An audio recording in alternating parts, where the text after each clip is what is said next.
Chemtrails, boom. Operation Skywatch ignited Trump and RFK Jr. launched global crackdown on chemtrails. Arrest imminent. Nuremberg 2.0 is live. President Trump and RFK Jr. have declared war on the chemtrail agenda. A historic task force, Operation Skywatch, has been activated with full legal and military authority to dismantle the global spraying program. Pilots, scientists, and elite financiers are being hunted down. No immunity, no more cover-up. And 51 CIA traitors exposed. Trump strikes back. Elon Musk, the hammer of justice is to come.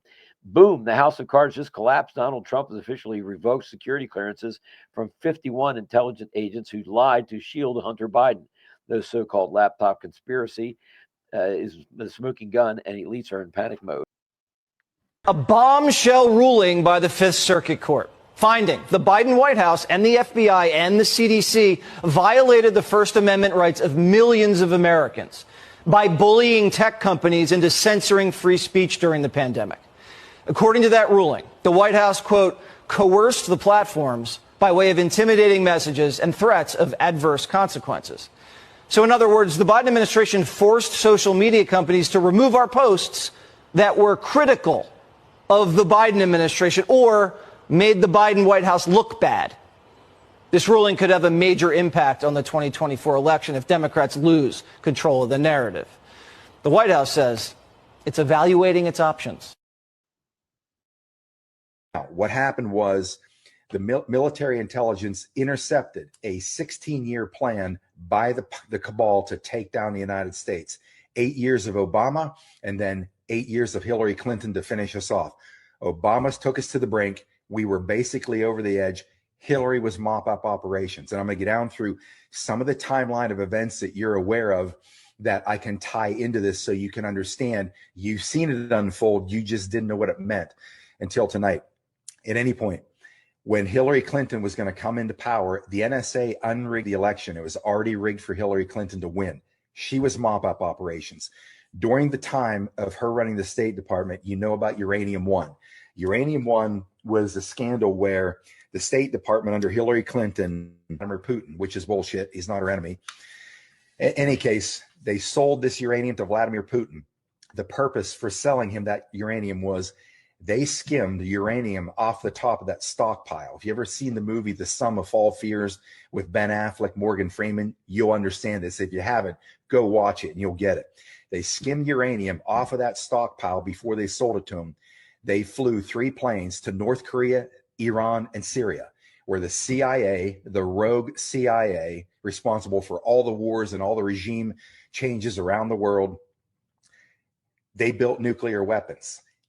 Under Hillary's tenure, they were going to launch a nuclear weapon on U.S. soil, and they were going to trace the signature back to the Vladimir Putin stockpile, blame him, launch a thermonuclear retaliatory strike on Moscow, and kick the whole thing off. That was going to be their whole thin the herd on the planet. Now, military intelligence stopped that. Of course, they approached Donald Trump. They knew he couldn't be bought. They knew he had his own money. They knew he was a patriot. And they needed, for the first time, they needed to have the power of the executive branch to take this down a final step to launch a massive attack on the deep state power structure and bring the whole thing down once and for all. Save the country, save the world. That's Did you see the video of the people all leaving at noon? And at 12 o'clock on the dot, every protester in Texas just got up and left at the same time. They left the protest exactly at noon. All right, so first of all, yes, these people... Did you see the video of the people all leaving at noon? And at 12 o'clock on the dot, every protester in Texas just got up and left at the same time. They left the protest exactly at noon. So what's going on here? That was one of the things that people said, well, this is evidence of a coordination. Are you being paid to be here? Go and Google it. No. These people are being paid for a certain amount of time, and then they leave. What's your day rate for attending this? What are you being paid to be here? But that's not illegal. That's what's crazy. You can hire someone to go fuck with your business, and it's not illegal. And you can say it's a protest, and you can give them signs. All right, so first of all, yes, these people are paid. In fact, there's actually 197 groups, organizations, whatever, that have been put together for today These groups and organizations were actually busted texting one another saying, put phone numbers on your arms so when you're arrested, you know who to call and what attorneys to contact. Not if you're arrested, when you're arrested. So these people obviously had no intentions of going out and civilly protesting today. What's funny is half of them have no idea what they're protesting. Literally no idea. What is it you're protesting? I'll ask. What is it? Is it the taxes that Trump's cutting, the pedophilia he's exposing, the trafficking, closing our borders, making America safe? What is it? Was it Doge giving you guys like $5,000 back? Yeah, here soon, money be given back to you? Please do not accept that money from Elon and Doge after making a fool out of yourself doing this. Read the Declaration of Independence. A very large number of its specific charges against Great Britain involve dictatorial judges. The fact is the Founding Fathers deeply distrusted judges and thought that the lawyer class was dangerous and that you could not give them unbridled power or they would undermine and destroy free society. Now, this is not some marginal position. Thomas Jefferson, asked about judicial supremacy, said, that is an absurdity. That would be an oligarchy. And it's doubly dangerous because, you see, if judges think that they are unchallengeable, they are inevitably corrupted. Corrupted in a moral sense. I don't mean taking money, but I mean in a sense of arrogance, in a sense of imposing on the rest of us. Lord Acton warned in the 19th century that power tends to corrupt, and absolute power corrupts absolutely. Notice he dropped the word tends. And the courts in the last 53 years have proven that Lord Acton's right. Because with each passing decade, the judges have become more hostile to the American tradition. They now openly talk about using foreign sources of information because, after all, the American Constitution is so old and so antiquated. A justice who believes that shouldn't be serving on the American bench. One of the major impediments and threats to democracy today is the very behavior of the law schools, which teach a usurpation of power in a way that is utterly unsustainable. Founding Fathers designed our Constitution based on Montesquieu's concept of the balance of power. We're supposed to have three co-equal branches. There can be no supremacy if there are three co-equal branches, by definition. Otherwise, you'd have a superior branch and two inferior branches. But it's worse than that. If you read Hamilton in the Federalist Papers, he says, the courts couldn't possibly take on the legislative and executive branch because they would inevitably lose. Jefferson is the most clear example. U.S. tax agency to sack 25% of his employees, said Washington Post. The Internal Revenue Service will reportedly eliminate its Civil Rights Office as part of White House's cost-cutting efforts. Who's going to pay their taxes this year? I'm not. President Trump is closing IRS Civil Rights Office per Fox News. Next objective, close down the IRS permanently. Who votes in favor of that? On Wednesday, April 2nd, Trump's Liberation Day speech caused a bomb to explode on the stock market. $2 trillion in stocks dropped in just 20 seconds upon Trump's announcement that tariffs would be inflicted, not upon the nation's trading partners, but on all countries across the world. The tariffs were necessary to free the U.S. from the depending on the foreign goods of other nations and their excessive tariffs on the U.S. China, Mexico, Canada, and the European Union have all been in the front lines of this trade war with the country after Trump hiked taxes by 25% on many of the imported goods last week. Trump abolishes the IRS, Americans freed from income tax forever. Liberation Day has arrived April 2nd. President Trump has officially terminated the IRS and launched the External Revenue Service in its place. No more income tax, no more IRS. Trump stood before the nation and made it clear. We're done taxing Americans to death. Those arguing against the Trump tariffs are all members of the intelligence who earned their livings at the keyboard and or microphone. No one with calloused hands who watched their families descend into despair and fentanyl as manufacturing industries fled their communities opposes what Trump is doing. That's a fact. President Trump holds all the cards, certainly doesn't he? Everybody wants to play cards with Donald Trump now. Bringing back America, General Motors just announced that it's drastically increasing vehicle production at its Indiana plant following President Donald Trump's tariffs yesterday.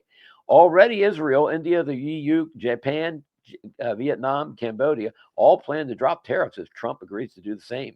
Weird, Trump's plan is actually working as intended. Well, Trump is purposely crashing the market. For those of us that know the truth, actually, the value that's in the stock market wasn't actually there in the first place. Let's take a look at the next slide. Folks, what we're looking at is the realization the stock market doesn't hold any of your purchasing power. It's all been taken. Now, there's only less than 3% of what all the claims against all the M2 money supply is able to be handled as far as the currency and credit derivatives on the U.S. debt clock. But what we're going to watch, folks, is we're going to be watching, and I'm going to be calling for this, a 30% correction on Monday on the S&P 500, and have some data to back it up. And then let's see if I'm right. I am going to be right. Watch and see what happens. And finally, we come to my prognostication here. JP Morgan's terrifying economic forecast, recession or financial crisis. Good morning, folks. In today's broadcast, we're diving deep into an alarming warning from JP Morgan about the state of the global economy. According to JP Morgan's analysis, the economic turbulence we're currently experiencing could potentially bring the S&P 500 down by another 30%. Let's unpack the story and its implications for our economy. JP Morgan has recently stated that President Trump's tariffs are poised to send the U.S. economy into a deep recession. Initially, many believed that the tariffs would be relatively mild and the economy would keep growing. However, the reality seems to be far different. As we saw last week, stock markets are crashing, and there's fear that Monday morning could bring an even worse scenario. JP Morgan now projects a significant contraction in global equity markets, with the S&P 500 potentially experiencing a decline of 30% or more greater. This prediction is based on a forecast of real GDP contraction, expected to be down 0.3% in the fourth quarter. With this slowdown, the economic growth that was initially expected to surge is now looking like it will shrink, which will directly impact both the economy and equity markets. One of the critical consequences of this contraction is a rise in unemployment.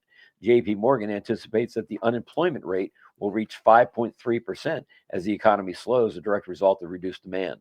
When prices rise due to tariffs, consumers who are already struggling to afford current prices will face even higher costs, leading to further declines in demand.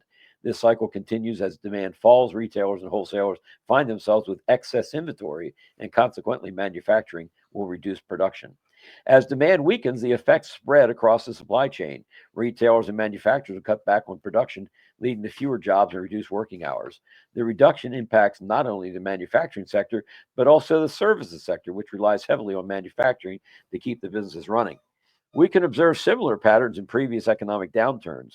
When GDP slows, as seen in the late 1980s, the labor market holds steady for a time, but eventually it breaks down, leading to widespread layoffs and a full-blown recession. A similar situation unfolded during the dot-com bubble and global financial crisis. Today, the same signals are flashing. With the record high inventory levels and a forecasted slowdown in growth, JP Morgan's analysts expect demand for workers to drop, not just in the U.S., but globally. This may trigger one of the most dangerous economic conditions, stagflation, where inflation rises despite a slowing economy. Actually, the term that we came up with, our group at MIT, it's called hyperstagflation. I think you should be able to find it if you Google it enough out there. JP Morgan also projects that the Federal Reserve will start cutting its benchmark rate in June and will continue to lower it through January. This is rocket fuel to silver and gold, folks. Absolutely rocket fuel. Benchmark rate until June will continue to lower through January, bringing it down between 2.75 and 3%. However, the Fed has been reluctant to act immediately, with Chairman Jerome Powell stating that Fed remains data dependent. This means that we could face considerable economic downturn before Fed steps in to make a move. The concern here is that while inflation has been rising, especially with tariffs adding pressure, energy prices have been falling, which could signal a downturn in demand across various sectors. Yes, the whole economy is slowing down. We're getting rid of the BIS and all the minion banks that they have. JP Morgan's analysts paint a grim picture with the potential for a severe recession or worse, a full-blown financial crisis. As we continue to monitor these developments, it's important to stay informed, stay prepared, and potential economic shocks.